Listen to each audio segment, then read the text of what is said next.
ఇలా చిన్న చిన్న గ్రూపుల కింద ఏర్పడి మన కల్చర్ని కాపాడుతున్నాం అనే పేరుతో చట్టాన్ని వాళ్ళ చేతిలో తీసుకునే హక్కు ఎవరికీ లేదండి. నమస్తే అండి. వ్యాలంటైన్స్ డే సందర్భంగా చాలా మంది కపుల్స్ బయట మీట్ అవుతూ ఉంటారండి. ఈ మధ్య కొంతమంది చిన్న చిన్న గ్రూపుల కింద ఏర్పడి ఈ కపుల్స్ ని బెదిరించడం మరియు కొట్టడం, అలాగే వాళ్ళకి ఇష్టం లేకుండా పెళ్లి చేయడం, వాళ్ళని వీడియో తీసి సోషల్ మీడియాలో పోస్ట్ చేయడం చేస్తున్నారండి. ఇది చాలా క్రైమ్ అండి.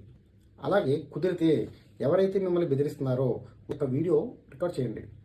అలాగే పోలీసు వారికి 100కి కాల్ చేసి ఈ విషయాన్ని అంతా క్లియర్గా ఎక్స్ప్లెయిన్ చేయండి.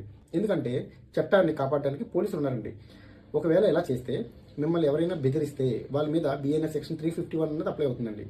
అలాగే మీ మీద ఫిజికల్గా దాడి చేస్తే వాళ్ళ మీద బిఎన్ఎస్ సెక్షన్ 115 అండ్ 118 అనేది అప్లై అవుతుందండి. మీ ఇద్దరికి ఇష్టం లేకుండా మీకు పెళ్లి చేస్తే బిఎన్ఎస్ సెక్షన్ 80 అనేది అప్లై అవుతుందండి. 10 సంవత్సరాల వరకు జైలు శిక్ష పడే అవకాశం ఉందండి. కాబట్టి ఈ విషయం ప్రతి ఒక్కరు తెలుసుకోవాలండి. Thank you.